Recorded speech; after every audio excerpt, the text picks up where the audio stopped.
The room was quiet except for the ticking of an old wall clock and the occasional cough that seemed louder than it should.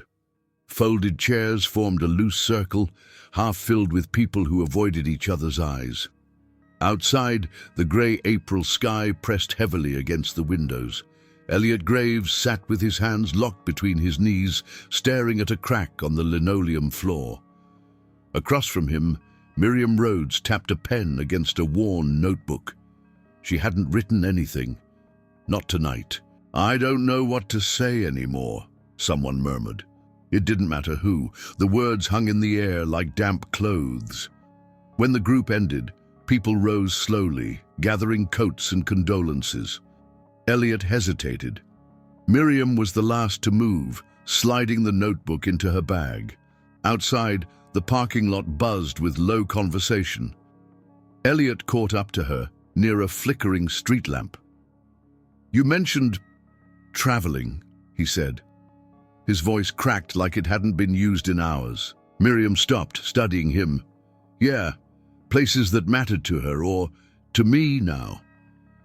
"I'm thinking of doing something similar," Elliot offered. "A road trip." "By yourself?" "Wasn't sure. Maybe not." They stood in silence, the kind that wasn't awkward, just heavy, like something trying to take shape between them. Finally, Miriam nodded once. "Maybe we could talk more about that." Elliot gave a small nod, barely a smile. "Coffee?" "Sure." They walked off together, slow and unsure, like people stepping carefully into a place that might not hold them. The coffee shop smelled faintly of burnt espresso and lemon cleaner. Miriam sat by the window, stirring her drink long after the sugar had dissolved. Elliot sat across from her, still wearing his coat. "I'm not great with company," he said, eyes on the tabletop. "I've been better alone lately, but I don't know. Maybe being alone's the problem." Miriam tilted her head. "I don't expect deep talks or soul-bearing. I just need to get out of my head. Being in motion helps." "What route were you thinking?" he asked. She pulled a folded map from her bag, spreading it across the table. Red ink circled 4 places, each with a date. These were hers, places she talked about a lot, but never went back to. Elliot scanned the map, then reached into his pocket and pulled out a smaller list, written on lined paper. "I have 3. Similar idea." Their eyes met briefly. Something unspoken passed between them. "If we split the cost, and we're clear on space and silence," Miriam began. Elliot nodded. "Deal." She smiled, barely, and took a sip of coffee gone cold. They had been driving for nearly 5 hours before either of them spoke again. Elliot kept his eyes on the road, hands steady on the wheel. Miriam watched the passing trees, the occasional flash of old barns and rusted signs. The silence between them wasn't awkward. It was purposeful, like a ritual neither had agreed to, but both respected. "Pull over up ahead," Miriam said softly. He slowed as they reached the faded green marker, mile 23. A gravel path veered off the main road, leading to an overgrown clearing. There had once been a small station here. Miriam's mother had taken her on a train once, long ago. They stepped out. The air was thick with the smell of damp wood and wildflowers. A half-collapsed bench rested near what might have been the platform. "She called it magic," Miriam said, walking slowly. "Said the trains carried stories, not just people. I was 5. She told me to pick a destination from the map. I chose the one with the prettiest name." Elliot stood nearby, watching her, saying nothing. "She cried the whole way," Miriam added. "I didn't understand back then. Now I think she wasn't running from something. She was chasing a memory, trying to feel it again." Elliot looked around, then sat on the edge of the bench, testing its weight. "Why this stop first?" Miriam hesitated. "Because it's the one I remember most clearly, the only time she seemed completely alive." Elliot nodded slowly. "That's something." She sat beside him. A breeze stirred the grass around their feet. "You don't talk much," she said after a moment. I'm still remembering how, Elliot replied. They stayed there for a while, not speaking, just letting the quiet stretch around them, like the tall trees reaching upward without effort. They drove in near silence after leaving mile 23. The sun dipped low, casting the road in long orange streaks. A dusty gas station appeared on the horizon, and Elliot pulled in. Neither of them needed much, just air and the illusion of pause.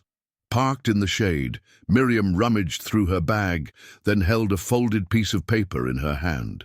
It looked worn, like it had been opened and closed 100 times. I wrote this months ago, she said. Didn't know if I should ever read it out loud. Elliot looked over, unsure whether to answer. He didn't.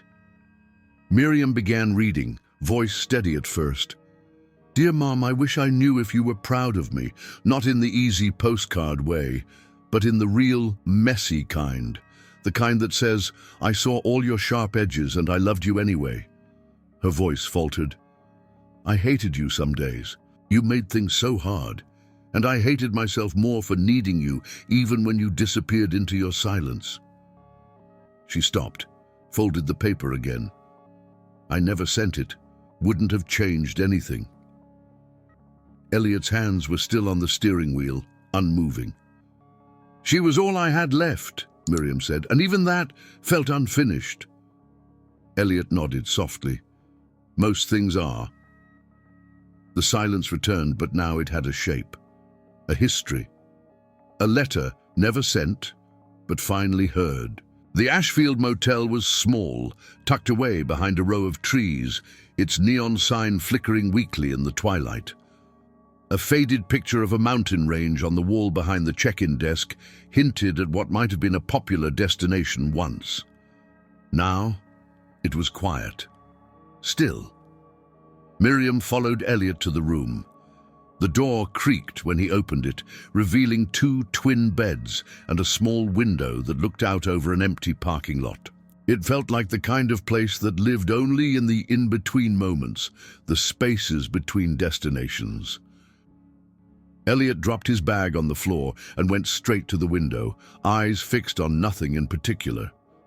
Miriam sat on the edge of one bed, watching him. I used to come here with her, he said after a long pause, his voice low. When she was sick, we drove here to get away from everything, but she was never really here. Miriam didn't speak, just listened. I thought I could fix it, that maybe if I brought her to places she loved, she'd feel better. But it didn't work. She just got quieter. There was an edge to his voice, one Miriam hadn't noticed before. A frustration that seemed to have no place to go. She passed a few months ago, Elliot added, turning toward her.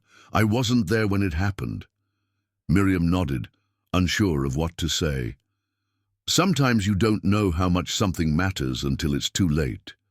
The words hung in the air between them, raw and unprocessed. Miriam couldn't help but feel that, in some strange way, they were both mourning the same thing, even if they had never met the same people. She stood up, breaking the silence. I'll take the bed by the window. Let's rest for a bit. Tomorrow's another day. Elliot nodded, though his eyes lingered on the empty parking lot. The quiet of the room seemed to weigh heavier now, as if the walls themselves were holding on to something unsaid.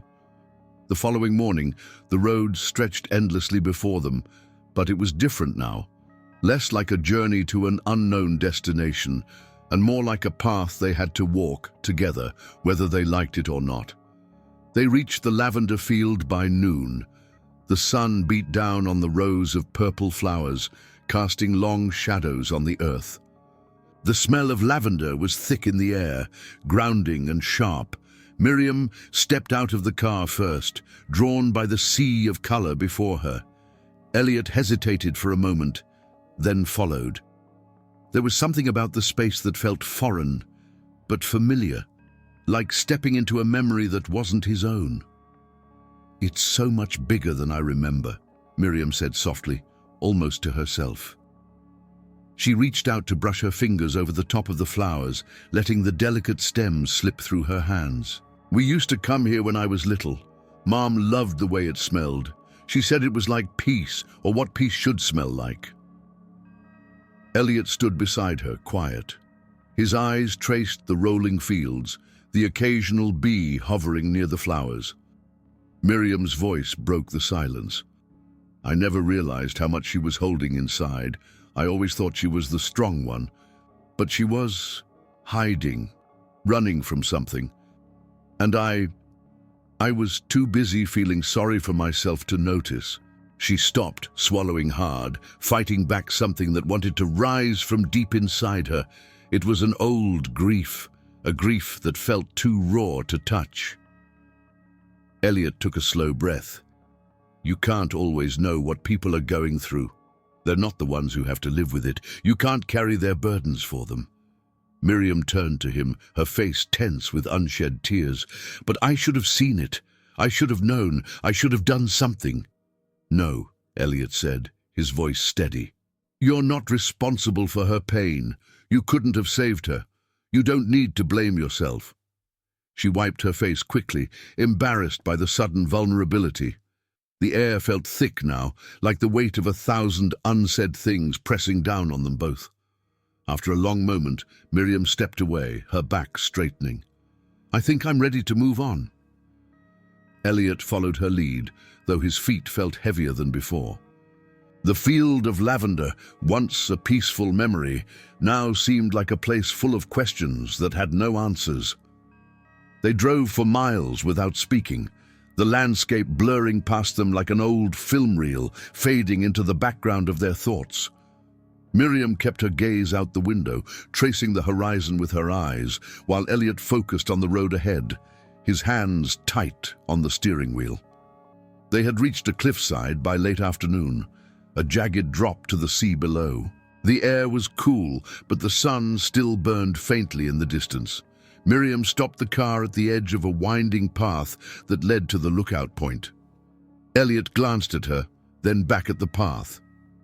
Do you want to walk down there? I'm not sure, Miriam murmured. I just need to be still for a moment. She opened the door and stepped out, her boots crunching on the gravel as she moved toward the edge of the cliff. Elliot stayed in the car, watching her figure grow smaller as she approached the steep drop. The silence between them was sharp now, a tension rising that neither of them could name. Miriam reached into her bag, pulling out a pen and a small notebook. She flipped it open, hesitating before she began to write something. Elliot's eyes narrowed slightly, something about the way her pen moved across the page unsettling him. The words she wrote were too private, too hidden, even from him. Is that something you're going to share? He called out, his voice almost too casual. Miriam froze mid-sentence, then glanced back at him. What? The notebook. You've been writing in it every day. She sighed, not meeting his eyes. It's just thoughts, things I need to get out. It's easier than talking. Elliot clenched his jaw. But you're still holding on to it. All of it. Miriam's gaze flickered toward him, then back to the cliff, her grip tightening on the pen. I'm not holding anything. You just don't want to see it. He didn't respond. The words lingered in the air between them like smoke, familiar but suffocating.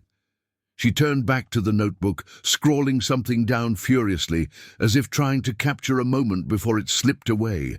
Finally, she closed the book, her hand shaking slightly. She looked up at him, and there was a softness in her eyes now, a tiredness that echoed in his chest. I'm sorry, she said quietly. I don't know how to make this better. Elliot took a deep breath but didn't say anything.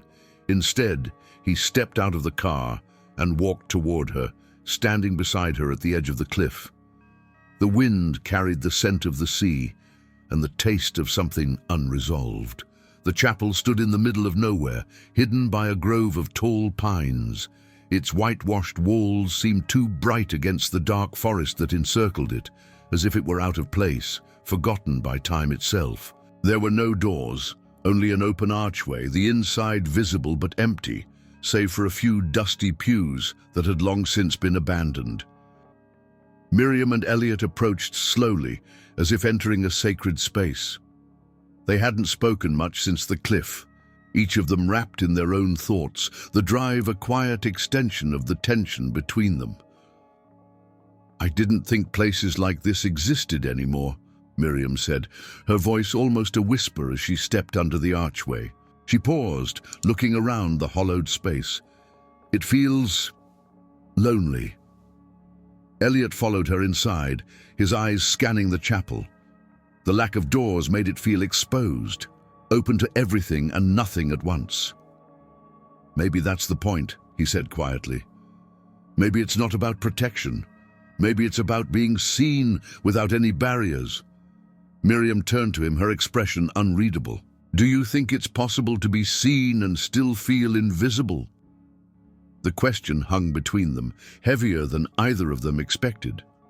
Elliot took a step toward one of the pews, but Miriam stayed where she was, standing near the open arch. The wind rustled the leaves of the trees, the only sound in the stillness. "I've spent so much of my life trying to hide," Miriam continued, her voice distant. "Trying to protect the parts of me that felt too broken to show anyone." Elliot was silent, his gaze fixed on her as if weighing her words. "I know," he said after a long moment, his tone softer than before. "I think I've been hiding too." She met his eyes, and for the first time in a long while, there was an understanding there. Not the kind that could fix everything, but the kind that could make the silence feel less heavy. Miriam took a deep breath, then slowly walked further into the chapel. She sat on one of the pews, her fingers tracing the worn wood. "I think sometimes we forget that it's okay to feel broken, that we don't have to fix ourselves every time we fall apart." Elliot joined her, sitting on the pew next to hers. "Maybe it's about learning how to fall, without trying to land perfectly."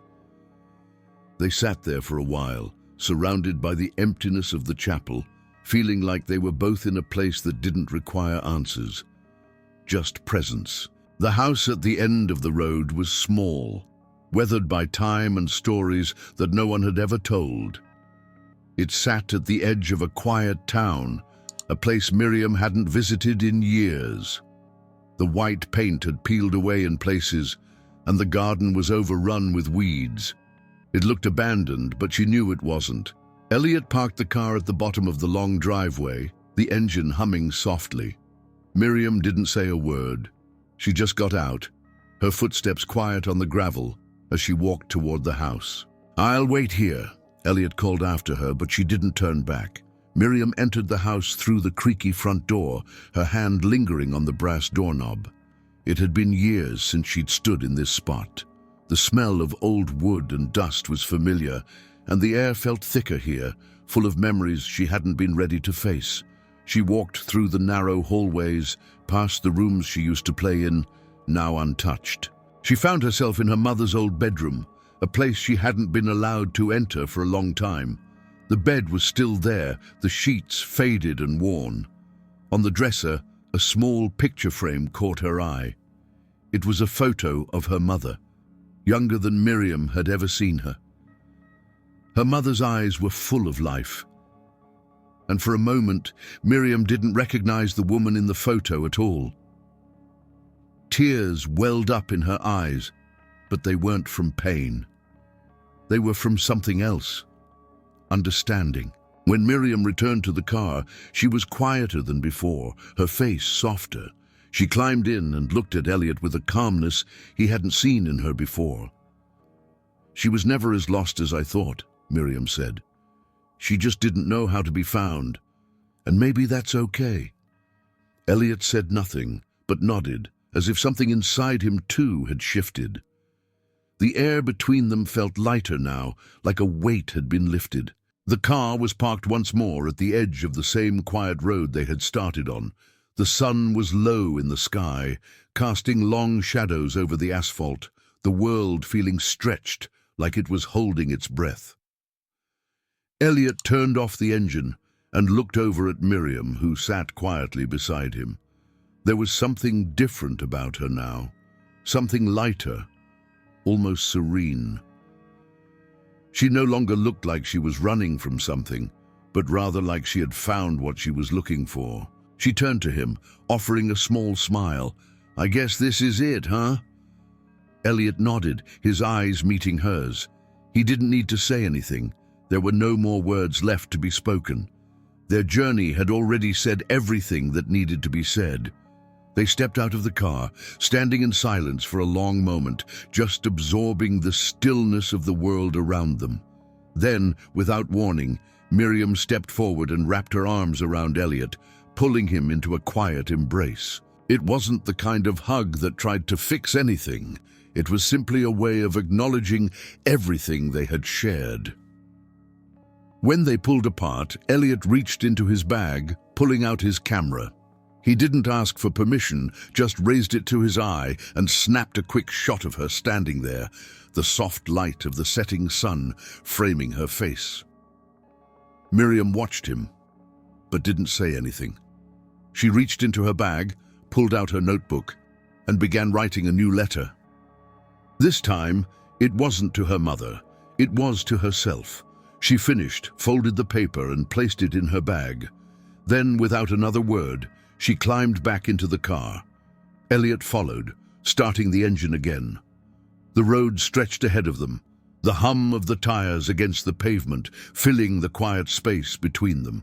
The sound of the tires on the road was all there was. No more questions, no more answers, just the road ahead. If you enjoyed this story, don't forget to like the video and subscribe to the channel for more content. We'd love to hear your thoughts on the story, so please leave a comment below and let us know what you think. Your feedback means a lot to us.